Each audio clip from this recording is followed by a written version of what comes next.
या देवी सर्वभूतेषु मातृरूपेण संस्थिता नमस्तस्यै नमस्तस्यै नमस्तस्यै नमो नमः। या देवी सर्वभूतेषु इच्छारूपेण संस्थिता नमस्तस्यै नमस्तस्यै नमस्तस्यै नमो नमः।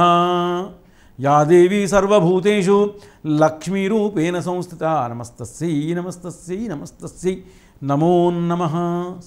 మూడవది మిథున రాశి యొక్క ఫలితాలు. మిథున రాశి అంటే మృగశిర 3-4 పాదాలు, ఆరుద్ర 4 పాదాలు, పునర్వసు 3 పాదాలు మిథున రాశి. మిథున రాశి వారికి క్రోధినామ సంవత్సరంలో ఎలా ఉంటుంది అంటే, క్రోధినామ సంవత్సర ప్రారంభం రోజు వీరికి 10వ స్థానములో రవి, చంద్ర, బుధ, శుక్ర, రాహువులు, 11వ స్థానంలో గురువు, 9వ స్థానంలో కుజుడు, శని, 4వ స్థానంలో కేతు. అంటే వీటి ప్రభావంతో ఎలా ఉంటుందంటే మిథున రాశి వారికి 5 ఆదాయము, 5 వ్యయము, 3 రాజపూజ్యత, 6 అవమానత.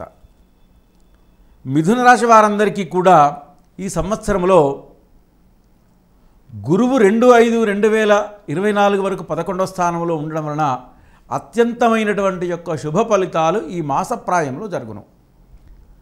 2/5/2024 నుంచి మొదలుకుంటే వత్సరాంతం మొత్తం వరకు గురువు 12వ స్థానంలో ఎప్పుడైతే ప్రవేశకాలం అవుతాడో అనూహ్యమైనటువంటి యొక్క ఆపదలు, ఆర్థికపరమైనటువంటి యొక్క ఇబ్బందులు, ఉద్యోగ విషయంలో ఆటంకాలు, వ్యాపార విషయంలో ఆటంకాలు, మానసికమైనటువంటి యొక్క ఆందోళన, చేసేటువంటి యొక్క పనిలో కలిసి రాకపోవడము, ప్రయాణాల విషయంలో అలసట, వివాహ ప్రయత్నం చేస్తున్నటువంటి వాటికి నిరాశతో ఉండడము, భూ సంబంధిత విషయాలలో అనూహ్యమైనటువంటి యొక్క కష్టాలు, న్యాయపరమైనటువంటి యొక్క వారికి కోర్టుకు సంబంధించిన యొక్క న్యాయపరమైన విషయాలు ఇంతకుముందు ఉన్నటువంటి యొక్క విషయాలను ఇప్పుడు ముందుకు రావడము, ఇలాంటివన్నీ కూడా ఈ 2/5/2024 నుంచి జరిగేటువంటి యొక్క సూచనగా ఉండును.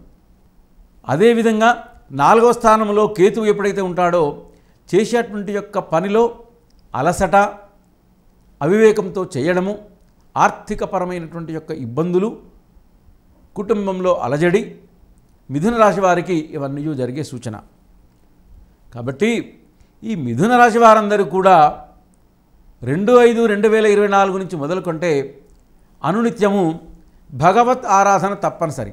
అందులో ఎక్కువగా దుర్గాదేవిని కనుక ఆరాధించి కనుక ముందుకు వెళ్ళినటువంటి ఎక్కడలా శుభ ఫలితాలతో ముందుకు వెళ్తారు. అలానే ప్రతి మంగళవారము, ప్రతి శుక్రవారము దుర్గాదేవిని ఆరాధించి సుబ్రహ్మణ్య స్వామిని ఆరాధించినటువంటి ఎక్కడలా రాబోయేటువంటి యొక్క కష్టాల నుండి విముక్తిని పొంది శుభ ఫలితాలు పొందుదురని మనం చెప్పవచ్చు. ఇకపోతే ఈ మిథున రాశి వారందరూ కూడా ప్రయాణాల విషయంలో కనుక ఉన్నటువంటి యొక్కడలా మంగళవారం నాడు కానీ ఆదివారం నాడు కానీ ఈ 2 రోజుల ప్రాయంలో మాత్రం ఎప్పుడూ ఎక్కడికి వెళ్ళకుండా ఉండి సోమవారం కానీ బుధవారం నాడు కానీ గురువారం నాడు కానీ ముందుకు కనుక వెళ్ళినటువంటి యొక్కడలా విశేషమైన లబ్ధి పొందుదని మనం చెప్పవచ్చు. ఇకపోతే ఈ మిథున రాశి వారందరూ కూడా అనూహ్యమైనటువంటి యొక్క ఆపదల నుంచి విముక్తిని పొందడం కొరకు వీలైతే హనుమంతుణ్ణి కూడా ప్రార్థించినట్టు ఎక్కడలా ఫలితాలు పొందగలరు. అందుకొరకు ఈ మిథున రాశి వారందరూ కూడా ఎక్కువగా తొందరపడి ఎవరిని నమ్మకూడదు. శత్రువర్గము కూడా పెరిగేటువంటి యొక్క సూచన. దూరపు బంధువులతో కొంతవరకు ఇబ్బందులు కలిగేటువంటి యొక్క సూచన. విదేశయానం చేసి అబ్రాడ్లో చదువుకునేటువంటి యొక్క విద్యార్థులందరికీ కూడా ఎక్కువగా వీరు కలిసి వచ్చేటువంటి ఒక సమయం జూలై 16 నుంచి మొదలుకుంటే సెప్టెంబర్ 22, జూలై 16 నుంచి సెప్టెంబర్ 22 మధ్యలో కనుక ప్రయత్నం కనుక చేసినట్టు ఇక్కడలా మిథున రాశి వారందరికీ కూడా మంచి శుభ ఫలితాలు పొందునని మనం ఈ క్రోధినామ సంవత్సరంలో మనం చెప్పవచ్చు. Like and subscribe Eagle Media Works.